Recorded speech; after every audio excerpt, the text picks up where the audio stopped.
Proverbs 21:2 says, a person may think their own ways are right, but the Lord weighs the heart. Another translation is motives. So I have two cars, okay? Two cars, together worth about, we'll call it 18,000, kind of conservatively, something to this effect, okay? Here in this hand, it's $500, okay? In this hand, 800. So the cash, okay, that's $1,300. Two cars, lots of money in the bank. The challenge is now raised to 40,000 if they let me recover, 4 million, and you pay nothing if you lose. If I get paid compensation, and you get $50 just to show up. Okay, so you get paid no matter whether you win or lose. 5 minutes, $50 in 5 minutes. How some people want to show up whether they can do martial arts or not. You know what I'm saying? Because it's very obvious that I'm right. As a brain surgeon's son, top martial arts, having defended my challenge against 4 or 5 challengers in the last 7 years and won, basically flawlessly, near flawlessly in some cases, but certainly huge gap, fumed, drugged, and otherwise. I know no one has a chance. So now let's go through the reasons why, even if people don't know who I am, that it's pointless to sabotage me. Okay, number 1, there are other ways to use psychology to feel good. Responsible, responsible, right? You don't have to poison and suppress me. So they say, hey, we're doing this because we want to feel empowered, is basically what it boils down to. They're selfish more than they're religious or traditionalists or anything like this. They're just selfish.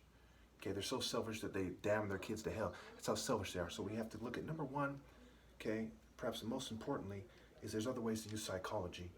Why do this to me, okay? Number 2, and this isn't necessarily in order. No one believes the governing or managerial classes has an ideal man or person in it. What is their aim? Aim is I am scrambled. We look at these people, say they're a bunch of privileged people, a bunch of token minorities. It's painfully obvious that none of these guys are ideal. So why say we got to sabotage this guy so that we seem ideal? It's stupid. Number 3, people see life as a game. We all know this, okay? People see it as a game already. It's like, for you to enjoy a movie, does the whole world have to behave like that movie? No, okay? They know it's a game, it's a theater of war, it's stupid. Number 4, the majority of the people in the world say that they believe that there is a God. So most people believe there's a God. So you look like a dumbass sabotaging the most righteous person on a planet where most people believe there's a God, especially when you do it for no reason. Going back to number 1, there are other ways to use psychology to feel good. Number 5, the race argument, the Martin Luther King effect. Okay, if a race is over and everyone knows I won, or at least the idea that I refer to, okay, that I am. Okay, so if they say they don't know who I am, they're like somebody who's mighty, tall, dark, and handsome. He's an African, you know, he has this heart that goes beyond Mandela and Martin Luther King. He's martial artist, Martin Luther King times infinity, this kind of thing. They know that's ideal.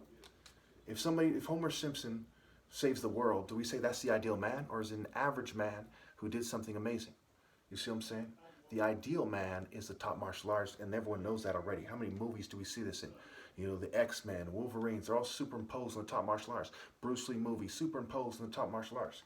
Okay, and we have to have that kind of Martin Luther King effect. Okay? Do you expect them to believe that the guilty and the ill-gotten gain privileged people won the race of life to the ideal man? No. So that there's no point in trying to do it in the name of making the white people seem superior, or whoever's doing it, token minorities or whoever. We know what a token minority is. We know what a sellout is, an Uncle Tom, a Judas, etc. Okay? A Benedict Arnold. 6, if you drive people crazy enough to believe evil is ideal, or that Jesus has come after I die, why do you care what I say? So if people are crazy enough to actually believe some mighty whitey is going to come one day and on a cloud or something, you feel me? Then it doesn't matter what I say. They're crazy. They'll believe anything. So why bother, right? Number 7, this part is key. This is the master offspring argument. This is why they are fanatics, zealots in their own right, radicals, extremists, okay? And they're so crazy that they're going to screw over every one of their offspring until their offspring are no more. If most of the world believes that there is a long drop over a cliff, why throw your kids off that cliff every generation? As life itself is building on the sin of cheating me. So most of the world believes God is going to judge people for doing wrong. So why sabotage the most righteous guy ever, okay, when you can't prove them wrong, and you're doing it unnecessarily. So I compared it to throwing your kids off a cliff every generation. It's like, hey, throw them off the cliff. They're like, this is unnecessary, but we don't believe that that cliff is steep, and we're going to throw them off on the off chance that it's not steep, and that automatically happens every generation, as life itself is building on the sin of cheating me, the most righteous and the blood of the righteous, as the Bible would say. It's the master offspring argument. They have not even a semblance of a counter argument, but they're going to sabotage me anyway. That is how crazy they are. Remember, no servant can be greater. Number 8, as people didn't panic when they became occultists and stuff like that, why would they panic if you don't suppress and poison me? Okay, so at some points in my video, I was coming off as very masterful, very healthy. You could tell I was taught martial arts right away instead of having to look a little bit. It's through the sabotage, okay? And people didn't panic and start scrambling to join me, okay? They didn't panic when they joined the occult and they lost their soul. It's also the snow effect, okay? The unnatural habitat. People know that people come from Africa. They don't come from Antarctica or Alaska. They don't come from Northern Europe. So they went from their natural human habitat to the ice, to the snow. That's why it's called justice, just ice, just I-C-E, just ice. You see what I'm saying? What they're doing is ritual madness, religious ecstasy, the theater, wine, grapes, and the harvest. It's connected to these ideas that Dionysus, the deity of ritual madness, embodies and encompasses in their Greco-Roman kind of Western core culture and governing class culture system. Okay. Now let's look at the definitions of these ideas and ask ourselves, who's the violent extremist that's killing millions of people every year around the world as a governing class, as a globalist class, as the United Nations, the World Health Organization, World Bank? Who are responsible for all these things? Who's the extremist? So extremism is the holding of extreme political or religious ideologies. You know, something that causes millions of preventable deaths around the world. When you play your part and you don't push back very hard, and you're like, hey, you're a liberal, you're a conservative, and this covers parties all over the world. And when they come together doing the same old bullshit, the same corruption they usually do, millions of deaths occur. That's an extreme political stance by definition. Not by common usage, perhaps, but certainly by definition. Radicalism. The beliefs or actions of people who advocate thorough or complete political reform. Okay, so radicalism. Am I advocating thorough or complete political reform? No. Now pay attention. I said people should stop breeding. I said Satan's the god of this world. These guys aren't going to budge.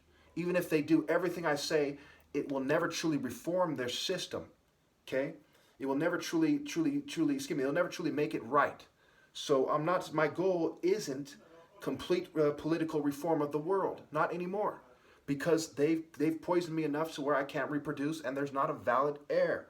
Okay? So I'm not a radical, I'm not an extremist, but they are. They're bringing in a new world order, a new reform system where the rule of the kleptocrat, the rule of the technocrat, the rule of eugenicists, is more fanatical than Nazi Germany. That's a story for another day. Zealotry. Okay, the fanatic and uncompromising pursuit of religious, political, or other ideals, fanaticism. So am I a religious zealot? No, not by definition. Why? Because I say, hey, I'm not saying put me in charge no matter what, which is what the Bible says. I'm the Son of God. I came back. The whole world should be mine. That's how most people interpret the Bible. I didn't say that. I didn't say even America has to put me in charge. I didn't say even California. I said give me a female with her tubes tied. Give me my basic human rights. Okay, stop suppressing my videos. Okay, this is a compromise. Okay, that I shouldn't have to make, that I suggested that they rejected. They fanatically persecute and poison me and fume me. Okay, when I've suggested a logical compromise that's not going to interfere with what they're doing, going back to number 1, there are other ways to use psychology to feel good. Going back to number 7, the master offspring argument. They're going to be the offspring of those who are the most guilty of cheating the righteous, the governing class, and the right-hand man, etc.